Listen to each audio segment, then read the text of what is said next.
22 million black victims of Americanism are waking up, and they're gaining a new political consciousness, becoming politically mature. And as they develop this political maturity, they're able to see the recent trends in these political elections. They see that the whites are so evenly divided that every time they vote, the race is so close they have to go back and count the votes all over again. And which means that any block, any minority that has a block of votes that stick together is in a strategic position. Either way you go, that's who gets it. You're in a position to determine who go to the White House and who stay in the doghouse. You're the one who has that power. You can keep Johnson in Washington, D.C., or you can send him back to his Texas cotton patch.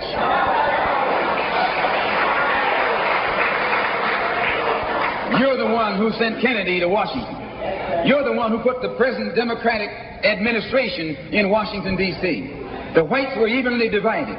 It was the fact that you threw 80% of your votes behind the Democrats that put the Democrats in the White House.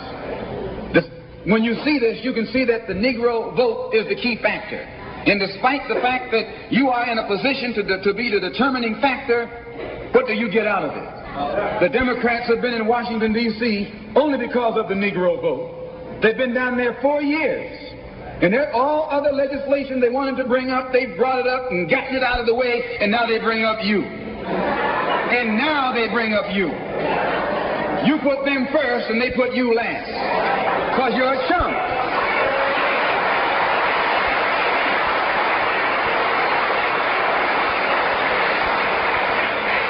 A political chump.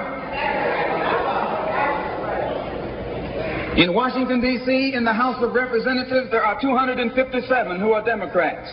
Only 177 are Republicans. In the Senate, there are 67 Democrats. Only 33 are Republicans. The party that you bash controls 2/3 of the House of Representatives and the Senate, and still they can't keep their promise to you because you're a chump.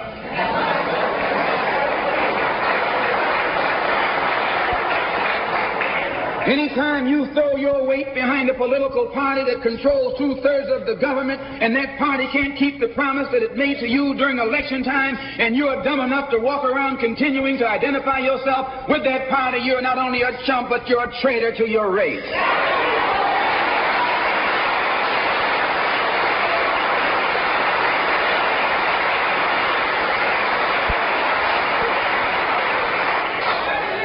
And what kind of alibi do they come up with?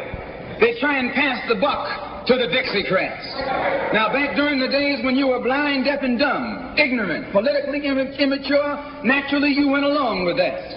But today, as your eyes come open and you develop political maturity, you're able to see and think for yourself. And you can see that a Dixiecrat is nothing but a Democrat in disguise. You look at the structure of the government that controls this country. It's controlled by 16 senatorial committees and 20 congressional committees. Of the 16 senatorial committees that run the government, 10 of them are in the hands of Southern segregationists. Of the 20 congressional committees that run the government, 12 of them are in the hands of Southern segregationists. And they're going to tell